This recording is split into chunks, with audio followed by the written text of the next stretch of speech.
વિદ્યાર્થી મિત્રો, આજે આપણે અંગ્રેજીના વિડિયો લેક્ચર 5માં સિમ્પલ પાસ્ટ ટેન્સ એટલે કે સાદો ભૂતકાળ.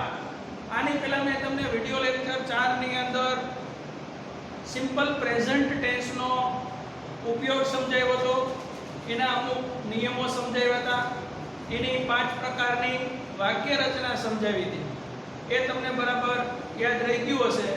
તો આજે હું તમને સિમ્પલ પાસ્ટ ટેન્સ નો પરિચય કરાવું છું. હવે સિમ્પલ પાસ્ટ ટેન્સ છે એનો ઉપયોગ લખેલો છે અહીંયા કે ભાઈ કોઈ ક્રિયા થઈ કે બનાવ બન્યો તેવું દર્શાવવા વપરાય. કોઈ ક્રિયા થઈ એટલે શું? દાખલા તરીકે હું એમ કહું કે લાઈટ ગઈ, તો મતલબ કે લાઈટ વહી ગઈ છે. પછી તમે એમ કહો કે મેં પાણી પીધું, એમ કે હું રોજ પાણી પીઉં છું, તો છું એવું આવ્યું તો વર્તમાન કાળ કહેવાય.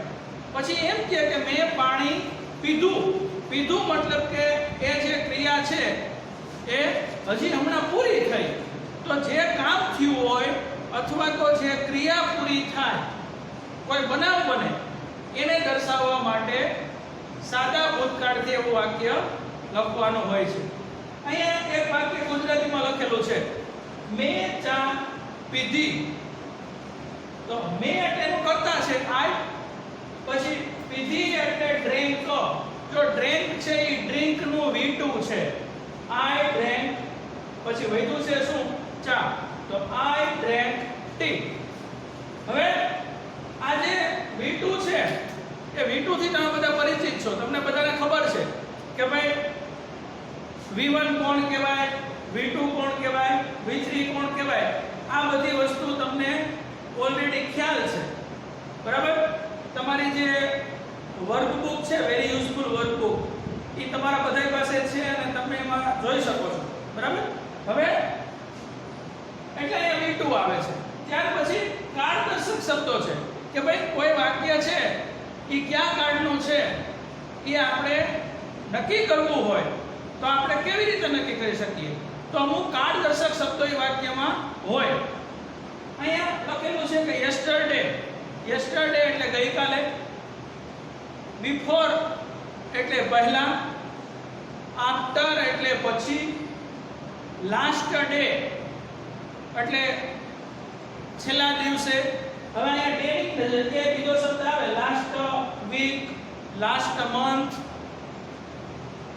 લાસ્ટ યર, એવું ગમે એ શબ્દ હોય તો અહીંયા ખરે.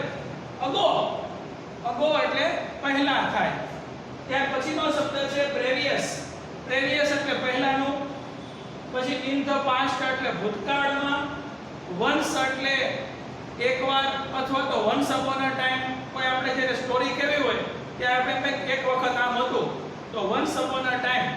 એવી રીતે આ જે શબ્દો છે આ બધા શબ્દો સાદો ભૂતકાળ નક્કી કરતા હોય છે, બરાબર?